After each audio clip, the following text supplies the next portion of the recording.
దక్షిణాయన వర్షతో శ్రావణ మాస కృష్ణ పక్ష పాడ్యమి. ఈరోజు ధనిష్ట నక్షత్రం మంగళవారం ధనిష్ట నక్షత్రం అమ్మవారి నక్షత్రం.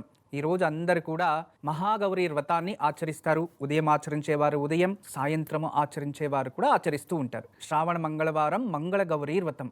అంతేకాదు ఈరోజు గాయత్రి ప్రతిపద అని చాలా విశేషమైన రోజు.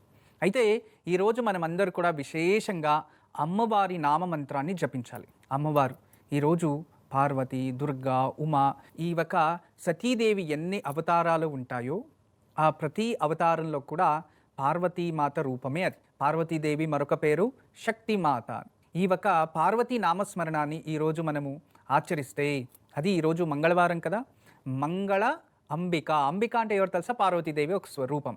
అందుకే ఈరోజు మనము ధనిష్ఠా నక్షత్ర మంగళవారం కలిసి వస్తే మంగళాంబికాయై నమః అనే నామాన్ని జపించాలి. ఈ నామం జపిస్తే మన జీవితంలో మంగళకరము అంటే శుభం జరుగుతుంది, అన్నీ కూడా మంగళకరంగా ముందుకెళ్తుంది. ఏదైనా అడ్డు ఆటంకాలు ఏదైనా ఉంటే, మనసులో ఏదైనా కల్మషమో లేదా ఏదో ఒక బాధ వల్ల బాధపడుతూ ఉంటే వెంటనే వాటి నుంచి బయటకు వచ్చేస్తాం. అందువల్ల ఈరోజు మనమందరూ కూడా ఓం మంగళాంబికాయై నమః అనే నామాన్ని జపిద్దాం. ఓం మంగళాంబికాయై నమః. ఓం మంగళాంబికాయై నమః. ఓం మంగళాంబికాయై నమః. ఓం మంగళాంబికాయై నమః. అందరూ కూడా మంగళాంబికాయై నమః అంబికామాతని స్మరించండి. అన్నీ శుభం జరగాలని కోరుకుంటున్నా. ఇక ఈరోజు మంచి మాట. మన జీవితంలో చాలా తెలుసుకునే విషయాలు చాలా ఉంటాయి. ప్రతిరోజు వాటిని వింటూ ఉంటాం, కానీ ప్రతిరోజు కూడా కొత్తగానే ఉంటుంది. ఎందుకంటే ప్రతిరోజు కూడా కొత్త దినమే మన జీవితంలో. అవును కదా? నిన్నటిది భూతకాలం జరిగిపోయింది, రేపు భవిష్యత్ కాలం వచ్చేది. ఈ కాలాన్ని మనం అందరూ గౌరవించాలి. కలిపురుషుడు ఈ ఒక కలియుగంలో ఎవరైతే ధర్మ మార్గాన్ని ఎన్నుకుంటారో, ఎవరైతే ధర్మ ప్రచారం చేయాలి అనుకుంటారో, ఎవరైతే నా జనాలు బాగుండాలి అనుకుంటారో, ఎవరైతే జనాలతో ప్రేమగా ఉంటారో వాళ్ళకి పరీక్షలు ఎక్కువ పెడతారంట. ఎప్పుడైతే కలిపురుషుణ్ణి మనం ఎదిరించాలి అంటే మనలో ఆత్మస్థైర్యం బాగుండాలి. మనం ఏదొచ్చినా నేను ఎదిరిస్తాను అనే మనోబలం మనలో ఉంటే ఏదైనా ఎదిరించవచ్చు. అంటే భయపడితే యుద్ధం చెయ్యలేము. ఇక జీవితంలో ఏ అడుగు ముందుకెళ్ళదు. ఒకటి గుర్తుపెట్టుకోండి, ఈరోజు మంచి మాటలో ప్రయాణం ప్రారంభించేది మీరే, ప్రయాణాన్ని ఎండ్ చేసేది మీరే. అంటే చూడండి, బాగా గమనించండి.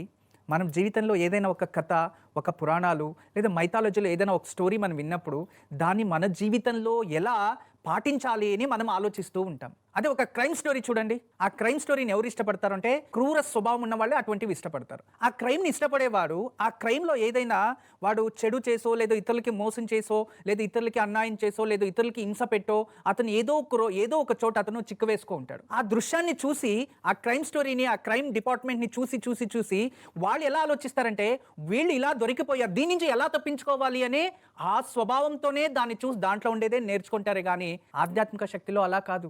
ఒక దైవీ శక్తిని అర్థం చేసుకునేవారు, నేచర్ని అర్థం చేసుకునేవారు మనం ఎలా జీవితంలో బతకాలి, మన కష్టాలు వచ్చినప్పుడు ఎలా ఎదిరించాలి అనేది తెలుస్తుంది. చూసారా? మీరు ఏ దాన్ని ఇష్టపడుతున్నారు అనేది మీకు వదిలేస్తున్నా. జీవితంలో ఒకరిని నిందించడం మాత్రం మానేయండి. భగవంతుని కూడా నిందిస్తూ ఉన్నారు, అరే నాకు కష్టాలు అని. నాకు తెలిసిన వాళ్ళు ఎవరో ఒకరు వచ్చి అడిగారు, గురుగారు ఎంతో మందికి మీరు మంచి చేశారు, ఎంతో మీరు వేరే వాళ్ళకి సలహాలు ఇచ్చారు, ఎంతో మోటివేషన్ చేస్తూ ఉంటారు, ఎంతో మంది జీవితాలు మీరు మారుస్తూ ఉన్నారు కదా, మీరు నా జೊತೆలో ఉన్నప్పుడు నాకెందుకు ఈ కష్టాలు అని ఒక ప్రశ్న వేశాడు. అవును కదా, ఆలోచించడం మంచిదే, చాలా మంచి మాట. భగవంతుడు శ్రీకృష్ణ పరమాత్ముడు ఆ ఒక ద్వాపర యుగంలో ఉద్భవించాడు. చిన్న బాల్యం నుంచినే అతను ఎన్నో లీలలు చూపిస్తూ ఎంతో రాక్షసులు 14 సంవత్సరాలు వచ్చేలోపు సగం రాక్షసుల్ని హతమార్చేశాడు. ఐఎమ్ గాడ్ అన్నాడు. అంత గొప్పవాడు పాండవులకి తోడున్న యుద్ధం ఎందుకు జరిగింది? దట్ ఈస్ కర్మ. ఆలోచించండి. భగవంతుడు ఎప్పుడు మన చేతిలో ఉన్నా కూడా మన కర్మని ఎదిరించడానికి ఆ భగవంతుడే శక్తినిస్తాడు. ఎందుకంటే కర్మకి కారణం నువ్వే అయినప్పుడు ఆ కర్మని అనుభవించడం కూడా నువ్వే. కానీ భగవంతుడు మనతో ఉంటే కష్టం లేకుండా ఆ కర్మని ఎదిరించి విజయాన్ని పొందుతావు. అలాగే గురువులు తోడున్నా మనకు కష్టాలు వస్తున్నాయంటే దానికి బాధ్యత నువ్వే. ఆ బాధ్యత, ఆ కర్మని ఆచరించడం నువ్వే. అందువలన దాన్ని నువ్వే ఎదిరించాలి. వాళ్ళ తోడు ఉండడం వల్ల అది కష్టం లేకుండా ఈజీగా దాని నుంచి బయటపడతారు అని తెలియచేసిన తర్వాత, నేను ఇలా ఆలోచించలేదు గురుగారు అని ఒక పదాన్ని వదిలేసి నమస్కారం చేసుకొని వెళ్ళిపోయారు. అంటే ఈ ఒక కథలో ఉన్న సారాంశం ఎలా అంటే, ఒకడు ప్రకృతి ప్రేమి, చెట్లని బాగా చూసుకుంటాడు. కానీ అతనికి గురువు వెనక ముందు లేకపోవడం వల్ల ఏం చేసేవాడంటే, నాకేమి అవసరం లేదు, ఇల్లు వద్దు, ఏమి వద్దు, నాకేమి వద్దు అని చెప్పి ఒక చెట్టుకి నీళ్ళు పోస్తూ ఉంటాడు. అది మంచి ఫలాలు ఇస్తాయి, తినుకొని ఉంటాడు. వృక్షానికి పోస్తూ ఉంటాడు. అరే ఇదే ఎండకి నాకు మంచిగా చూసుకుంటుంది, వర్షాలు వస్తే నాకు ఆగుకుంటుంది, ఇదే మంచి ఇల్లట్టుంది, పెద్ద వృక్షం కదా, దీని కింద ఉన్నామని రోజు దానికి తెచ్చడం, అక్కడెక్కడైనా ఫలాలు పడి ఉంటే దాని అంతా తీసుకొచ్చి దాని మొదల్లో వేయడం, దానికి నీళ్లు పోయడం, భోజనం మనం ఎలానో అలా ప్రేమ దానికి అలా చేస్తూ ఉంటాడు.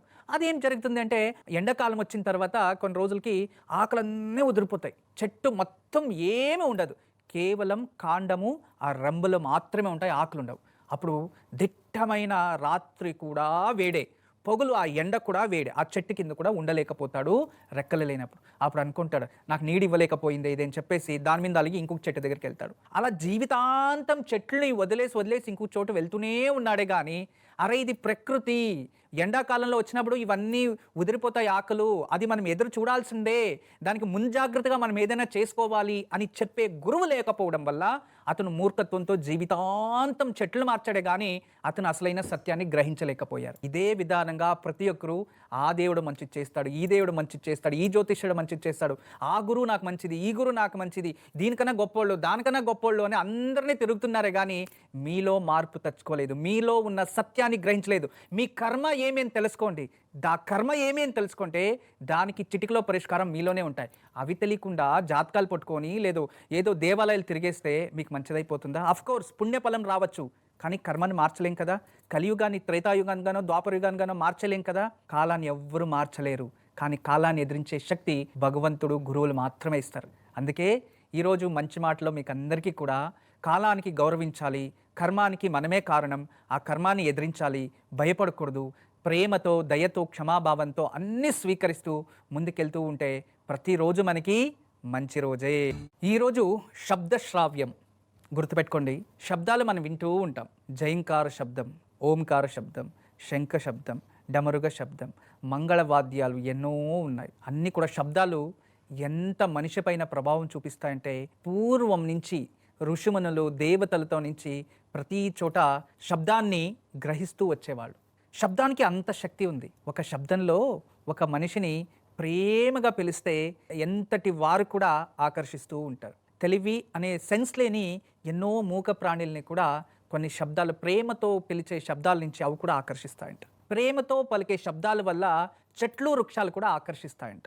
మ్యూజిక్కి చెట్లు కూడా ఆకర్షిస్తాయనే దానికి ఒక యూనివర్సిటీ దానిపైన రీసెర్చ్ చేసి వ్యవసాయ పొలంలో ఒక చోటు ఒక మంత్రాన్ని లేదా ఒక మ్యూజిక్ని ప్లే చేసి వదిలేశారు. ఎటువైపు నుంచి శబ్దం, ఆ మ్యూజిక్ అండ్ సంగీత తరంగాలు వస్తూ ఉంటాయో అటువైపు చెట్లో ఉన్న అన్ని రెమ్మలు, ఆకులు, ఫలాలు కూడా ఆ ఒక మ్యూజిక్ తరంగాల వైపు అవి ఆకర్షించి ఇలా తిరుక్కొని ఉంటాయి. వైజ్ఞానికంగా ఇప్పుడిప్పుడు తెలుసుకుంటూ ఉన్నారు, కానీ ఎన్నో వందల సంవత్సరాల పూర్వమే మనకి ఎన్నో రకాల అద్భుతమైన తరంగాలని మనకి అందించారు.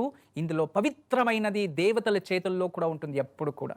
అటువంటి అద్భుతమైన నాదమే పాంచజన్య నాదం, అంటే శంఖనాదం. ఈ శంఖనాదానికి ఎంతో శక్తి ఉంది. ఏ ఇంట్లో అయితే ప్రతిరోజు ఉదయాన్నే ఒక్కసారి శంఖనాదాన్ని వింటూ ఉంటే ఆ ఇంట్లో ఆ శంఖనాదం నుంచి వచ్చే వైబ్రేషన్, అలలు అంటాం, అంటే శబ్ద అలలు శరీరం పైన ప్రభావం చూపిస్తుంది, మరియు మన బుద్ధి పైన కూడా ప్రభావం చూపిస్తుంది. అంతేకాదు శంఖనాదం ఊదడం వల్ల ప్రకృతిలో ఉన్న నెగిటివ్ ఎనర్జీ, దుష్ట శక్తులు దూరం అయిపోతాయి, దైవ శక్తులు అక్కడికి ఆకర్షిస్తూ ఉంటాయి. ఏ ఇంట్లో ఎప్పుడూ నిద్రాదేవితో దరిద్రాన్ని చుట్టుకొని, ఎప్పుడూ ఇంట్లో ప్రశాంతత లేకుండా, ఎప్పుడూ ఇంట్లో గొడవలు, గందరగోళం అంటూ ప్రశాంతత లేకుండా ఇంట్లో ప్రతిరోజు ఉదయం ఒక్కసారి శంఖనాదాన్ని ఊదండి. దానివల్ల ఖచ్చితంగా స్థలశుద్ధి, ఎంతో ప్రశాంతత వస్తుంది. అంతేకాదు ఎవరైతే శంఖనాదాన్ని ఊదుతూ ఉంటారో వాళ్ళకి ఆస్మా ప్రాబ్లం రాదు, లంగ్స్ ఇన్ఫెక్షన్ అనేది అస్సలే రాదు, లంగ్స్ అనేది బాగా పనిచేస్తుంది. శంఖాన్ని ఊదేవారికి శరీరంలో రక్తంలో ఆక్సిజన్ లెవెల్ అనేది ఎక్కువ శాతం పెరిగి దాని త్రూ బ్రెయిన్కి కూడా ఆక్సిజన్ లెవెల్ పెరిగి వాళ్ళు చాలా పాజిటివ్ నేచర్తో చాలా ప్రశాంతమైన స్వభావాన్ని వారు పొందగలరు అని. అందువలన శంఖం ఊదడము ఆరోగ్యానికి మంచిది, ఆ నాదం ఇంట్లో ఉన్న వారందరికీ మంచిది. ఈరోజు దివ్యమైన ఆయుక్షేమం మీరు చూస్తున్నారు అతి మధుర చూర్ణం. ఈ అతి మధుర చూర్ణం ఆరోగ్యానికి చాలా మంచిది, శరీరానికి ఉల్లాసాన్ని ఇస్తుంది. అదే విధానంగా శరీరంలో మంచి శబ్దం రావాలి, మంచి సంగీతం రావాలంటే వోకల్ కార్డ్ ఇది మంచిగా పనిచేయాలి. ఎవరికైనా థ్రోట్ ఇన్ఫెక్షన్ వల్ల వోకల్ కార్డ్లో ఏదైనా వైరస్ ఇన్ఫెక్షన్ అయ్యో వాయిస్లో వ్యత్యాసాలు వచ్చేస్తాయి. చాలామందికి చిన్నపిల్లలు ఈ 12 నుంచి 14 మధ్యలో లేదా 18 నుంచి 20 మధ్యలో చాలా సాఫ్ట్గా ఉన్న ఒక వాయిస్ మన శబ్దం ఏదైతే ఉంటుందో అది రఫ్గా అయిపోతూ ఉంటుంది. ఇది ఎందుకంటే బాడీలో హార్మోన్స్ వల్ల వచ్చే వాయిస్, హార్మోన్స్ వ్యత్యాసాలు అయ్యి వోకల్ కార్డ్ పైన ప్రభావం చూపించి దానివల్ల శబ్ద తరంగాలు కూడా మారుతాయి, మనలో వచ్చే శబ్ద అలలు కూడా మారుతాయి. ఆ ఒక వాయిస్ స్వీట్నెస్ అంటాం. అలా దీనికి ఒక సామెత కూడా ఉంది, ఎవరైతే అతి మధురం స్వీకరిస్తారో వాళ్ళకి కాకి కంఠం కోకిల కంఠంగా మారుతుంది అని సామెత కూడా. అంటే అంత గొప్ప ఔషధం ఇది అని అర్థం. చిన్నపిల్లలు చిన్న వయసులో సరిగా మాటలు వస్తలేదు త్వరగా అనేవారు దీన్ని ఒక చిటికడు ఇంత ఒక చిటికడిని తేనెలో అలా ఇది చేసి రాత్రి పడుకునే దానికి ముందు నాలుగు పైన రుద్దేయాలి, అంతే సింపుల్ చిన్నపిల్లలకి. మరియు చాలామందికి థ్రోట్ ఇన్ఫెక్షను, థ్రోట్లో ఏదైనా ప్రాబ్లం, టాన్సిల్స్ ప్రాబ్లం వచ్చో లేదో లంగ్స్ ఇన్ఫెక్షన్ అయ్యో లేదో వాయిస్ సరిగా వస్తలేదు, అప్పుడప్పుడు మనం మాట్లాడే సమయంలో లోపల ఏదో కంటల్లో పట్టుకున్నట్టుంది, ఇటువంటి ఏది థ్రోట్ ప్రాబ్లం ఉన్నా నాయిస్ ప్రాబ్లం ఉన్నా మనకి ఈ అతిమధుర చూర్ణాన్ని ఒక అర్ధ టీ స్పూన్ అంతా వేడి నీళ్ళలో, అంటే వేడి నీళ్ళు అంటే గోరువెచ్చని నీళ్ళల్లో కలిపి ఉదయం భోజనం తిన్న తర్వాత కాస్త, రాత్రి భోజనం తిన్న తర్వాత కాస్త, రోజుకి 2 సార్లు స్వీకరిస్తూ ఉంటే మీకు రోజు రోజుకి థ్రోట్ ఇన్ఫెక్షన్ తగ్గుతుంది మరియు మంచి కంఠంగా మారుతుంది. సంగీతాన్ని ప్రాక్టీస్ చేసేవారు అప్పుడప్పుడు ఈ చక్కని నములుతూ ఉన్నా దీన్ని సేవిస్తూ ఉన్నా వాళ్ళ కంఠం మరింత షార్ప్గా అవుతుంది, అంటే నాయిస్ మంచిగా వస్తుంది. వాయిస్ రోజుకి 2 టైమ్స్ యూస్ చేయాలి, ఉదయం ఆఫ్టర్ మిల్ మరియు రాత్రి ఆఫ్టర్ మిల్ వీటిని సేవించాలి. ఇదే ఈరోజు దివ్యమైన ఆయుక్షేమం. రేపు ఉదయం శతభిష నక్షత్రంలో సూర్యోదయం అవుతుంది. బుధవారం ద్వితీయ బుధవారం అంటే దగ్ధయోగము. అందువలన దగ్ధయోగంలో ముహూర్తాలు అటువంటివి ఉండవు. అందువలన రేపు ఎటువంటి ముహూర్తాలు లేదు. అయితే రేపు రాహు నక్షత్రంలో సూర్యోదయం అవుతూ ఉంది. మన జన్మజాతకంలో రాహుకేతు దోషాలుంటే చాలా కష్టాలు, చాలా విపరీతమైన పరీక్షల్ని ఎదురు చూస్తూ ఉంటాం. అయితే కేతు రాహు దోషాలు ఉన్నవారు విష్ణువుని ఎక్కువ పూజించాలి. రేపు విశేషంగా దగ్ధయోగంలో బుధవారం ఉంది, రాహు జన్మించాడు కాబట్టి మన జాతకంలో ఉన్న దోషాలు దహించాలి అంటే రేపు రాముల వారిని కానీ కృష్ణుల వారిని కానీ పూజించాలి. రేపు ఉదయం ఎవరైతే శ్రీకృష్ణుల వారి లేదా రాముల వారి ముందు తులసి అర్చన చేసి ఆ ఒక శ్రీరాముల వారి సహస్రనామం చదివినా, లేదో కృష్ణుల్ని పూజించేవారు కృష్ణుడికి పూజించి కృష్ణాష్టకాన్ని కానీ లేదా మధురాష్టకాన్ని కానీ చదివినా కూడా ఆ దోషాలు తగ్గుతాయి. రేపు ఉదయం విష్ణు ఆరాధన మీ అందరికీ అదృష్టాన్ని ఇస్తుంది మరియు రాహుకేతు దోషాలు దూరం అవుతాయి. ఈరోజు మనమందరూ చూసేది దివ్యమైన ఆలయం. ప్రతి ఆలయానికి క్షేత్ర మహిమ అనేది ఉంటుంది. అలాగే ఆలయంలో ఉన్న మూర్తి మహిమ కూడా ఉంటుంది. మనకి ఉత్సవ విగ్రహాలని పంచలోహాలతో అని, ఇక లోపల పూజించే విగ్రహాలని కృష్ణశిల అని మనం పూజిస్తూ ఉంటాం. అయితే కొన్ని రత్నాల్లో కూడా పూర్వీకులు విగ్రహారాధన చేసేవారు. అలా ఎన్నో రహస్యమైన రత్నాలతో తయారించిన విగ్రహాలకి పూజలు చేసేవారు. ఎప్పుడైతే విదేశీయులు మనపై ఆక్రమణ చేశారో పూర్వంలో, ఆ సమయంలో అటువంటివి ఎన్నో విగ్రహాలు, రత్నాలు అనేవన్నీ కూడా ఇక్కడ మన సనాతన ధర్మంలో నుంచి అపహరించి వాళ్ళ దేశాలకి తీసుకెళ్ళిపోయారు. ఇది పూర్వంలో. ఎందుకు ఈ విషయాన్ని తెలియచేస్తున్నాను అంటే రత్నాలకు కూడా అంత గొప్ప శక్తి ఉంటుంది అనేది. ఇప్పుడు ఎగ్జాంపుల్ రూబీ సూర్యుడు అధిపతి, ముత్యము చంద్రుడు అధిపతి అని, ఇక కోరల్ అంటే పగడం కుజుడు అధిపతి అని, ఇక ఎమరాల్డ్ బుధ గ్రహం అధిపతి, కనక పుష్యరాగం ఎల్లో సఫైర్ గురువు అధిపతి, జుపిటర్ డైమండ్ స్ఫటికం వీటికి శుక్రుడు అధిపతి, నీలం శని అధిపతి, ఇక గోమేదక రత్నం రాహు కేతు క్యాటై అంటే వైడూర్యం అని. ఇలా ప్రతి రత్నానికి తనదే అయిన వర్ణన, తనదే అయిన ఘనత్వం, తనదే అయిన ఒక రంగు తేజస్సు అనే ఉన్నాయి. వాటికి ప్రతి గ్రహాల ఒక ప్రభావం దానిపైన చూపిస్తూ ఉంటుంది. అలా కొన్ని మూర్తులని అంటే కొన్ని విగ్రహాలని ఇటువంటి రత్నంతో చేయడం వల్ల అక్కడున్న ప్రకృతిలో ఉన్న చైతన్య శక్తిని ఆకర్షిస్తూ ఉంటుంది. ఈరోజు మంగళవారం కాబట్టి ఖచ్చితంగా మనము ఆంజనేయ స్వామి దర్శనం చేసుకోవాల్సిందే. ఇక్కడ విశేషంగా ఆంజనేయ స్వామి అనగానే ప్రకృతి పుత్రుడు అని అర్థం. సీతమ్మ మరియు రాముల వారికి అత్యంత సన్నిహితుడు. గురుభక్తిలో కానీ శక్తిలో కానీ ఏ దాంట్లోనూ తక్కువ లేదు. ఇప్పటి వరకు మరియు ముందరకు కూడా హనుమంతుని మించిన వారు ఎవ్వరూ లేరు అనే దాన్ని ఆంజనేయ స్వామి చూపించుకున్నారు. స్వామి భక్తిలో కూడా అంత గొప్ప హనుమంతుడు. ఈ భూమిపై ప్రకృతి రత్నము అంటే మరకతం. మరకతం అనంటే పచ్చరంగు రాయి మరకతం. ఆ మరకతంతో విశేషంగా ప్రతిరోజు పూజలు అందుకుంటున్న విశేషమైన పుణ్యక్షేత్రం ఈరోజు మనం దర్శనం చేసుకోవాలి. ఇటువంటి పుణ్యక్షేత్రాన్ని దర్శనం చేసుకుంటే దర్శనా భాగ్యము మరియు ఇటువంటి ఆంజనేయ స్వామిని మనం చూడడం కూడా మన భాగ్యము అనుకుంటూ ఇదే మన తెలుగు రాష్ట్రంలో ఉన్న దుండిగల్ మరకత ఆంజనేయ స్వామి వారిని మనం దర్శనం చేసుకొని ఆ దర్శన భాగ్యాన్ని పొందుదాం. ఈరోజు దివ్యమైన వాస్తు పరిష్కారం. చాలామంది పూజ గది ఇళ్లలో ప్రత్యేకంగా చూస్తూ ఉంటారు. అవును, పూజ గదికి ఆపోజిట్ ఎప్పుడు కూడా వాటర్ షింక్స్ ఉండకూడదు. చాలామంది ఇళ్లలో ఏం చేస్తారంటే వంటగదిలో చిన్నగా ఒక హ్యాండ్ వాష్ కానీ లేదో పాత్రలు కడగడం అక్కడ శుద్ధి చేసుకోవడం చిన్నగా ఒక వాష్ బేసిన్ ఉంటుంది. ఎగ్జాక్ట్లీ దాని ఆపోజిట్ దేవుడి గది ఉంటుంది. వాళ్ళు చేతులు ఇలా చేసుకొని ఇలా అన్నా దేవుడి గది పైన పెళ్ళి పడుతూ ఉంటుంది, లేదా పాత్రలు కడుగుతున్న దేవుడి దృష్టి ఆ నీళ్లు పైన పడుతూ ఉంటుంది. దయచేసి అలా ఉండకూడదు. ఆ ఇంట్లో ఆరోగ్యంగా మాత్రం ఎవరు ఉండరు. విశేషంగా ఎక్కడైతే ఏ ఇంట్లో అయితే దేవుడి గదికి ఎగ్జాక్ట్ ఆపోజిట్లో అంటే నేర దృష్టి పడేలా వాష్ బేషన్స్ ఉంటే లేదా అక్కడ ఎక్కువ నీళ్లు వృధా అయ్యే విధానంగానో ట్యాపో ఇలాంటిది ఏదైనా ఉంటే మాత్రం ఆ ఇంట్లో ఇంటి యజమానికి రోజు రోజుకి అతను అలక్ష్యంగా తయారవుతారు. ఆ ఇంట్లో ఉన్న మగపిల్లలు ఎంతమంది ఉంటారో ఎవరి జీవితాల్లో సుఖ జీవితం ప్రశాంతత అనేది ఉండదు. అలా తయారవుతుంది. దీనికి ఎందుకు వైజ్ఞానికంగా కారణం అంటే ఇందులో దేవుడి గదిలో వెలిగించే దీపాల జ్యోతి, ఆపోజిట్లో వెళ్ళే నీరు, ఇవి రెండు కూడా అగ్ని మరియు నీరు ఆపోజిట్ వే. నీళ్లపైన నిప్పు పడినా నిప్పు వెళ్ళి నీళ్ళలో పడినా కూడా రెండు కూడా అక్కడ వ్యత్యాసాలు అవుతాయి.